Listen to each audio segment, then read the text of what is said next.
up, everybody's gonna see it. Oh, all you need to know is that we're holding on. Even if we fall, we will rise up and we'll find the path that we believe in. No, we're not gonna stop until we reach it. Oh, all you need to know is that we're holding on. We rise up from the dust and claim our throne.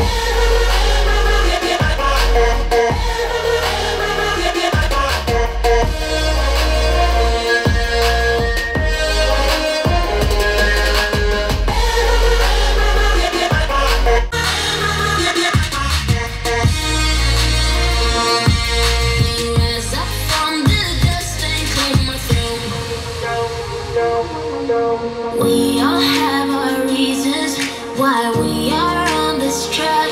Oh, we all have our burdens, yeah, but we just keep on fighting and we never look back. Here we go, go, go, let us heal and grow. You won't be alone, we're unstoppable. Don't be afraid to show what we're going for. This is what we know. Here we come, our chance, we're still breathing. Standing up, everybody's gonna see it. Oh, all you need to know is that we're holding on. Even if we fall, we will rise up and we'll find the path that we believe in. We're not gonna stop until we reach it. Oh, all you need to know is that we're holding on. We rise up from the dust and claim our throne.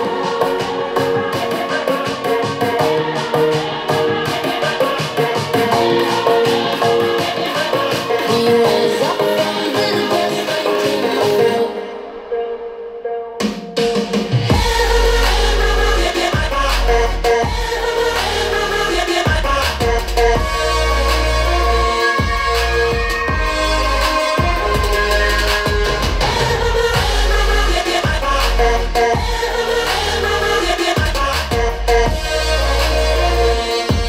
We rise up from the dust and claim our throne.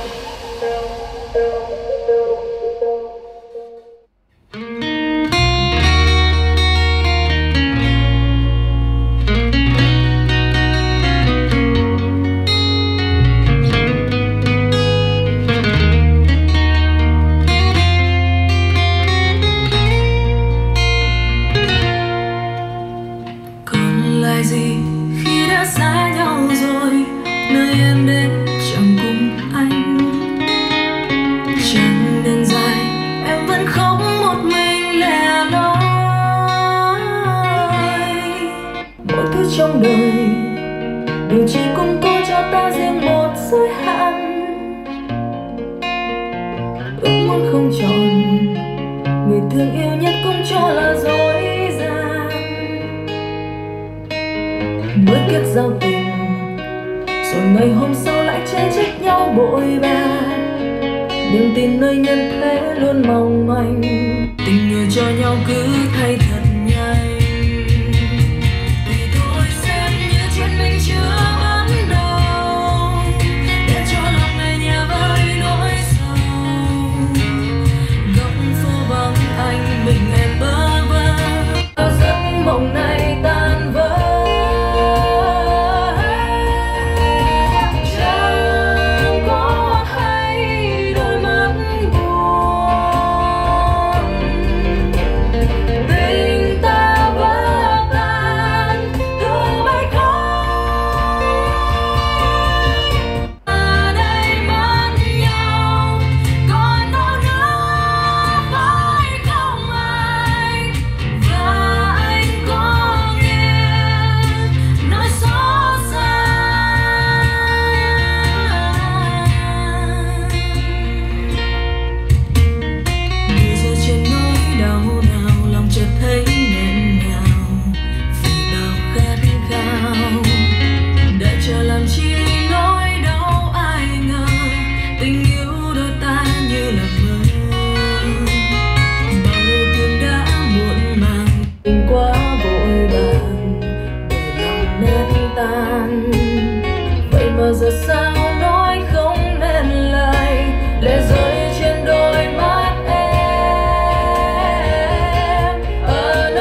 Bên em anh đưa lối về, nhiều lần trông nhìn em thật lâu, nét thơ ngây chưa vương sầu lắng. Nàng đẹp từ ngàn muôn ánh sao, dịu dàng mong anh em xinh như cánh hoa đào.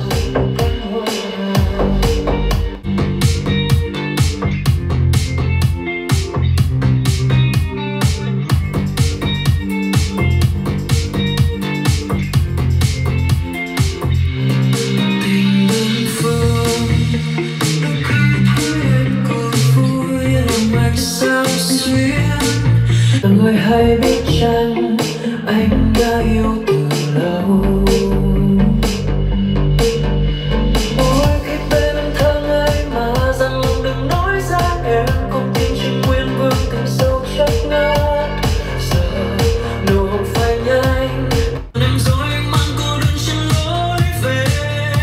Anh xin yêu em đơn phương, thà rằng mình đừng nói ra để mai đây bên em ta chung về lối cũ. Dù lòng nhiều đớn đau yêu em từ lâu.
Thành câu sao rằng đường về không còn xa. Bên em anh đưa lối về, nhiều lần trông nhìn em thật lâu, nét thơ ngây chưa vương sầu lắm. Nàng đẹp từ ngàn muôn ánh sao, dịu dàng mong manh em xinh như cánh hoa đào.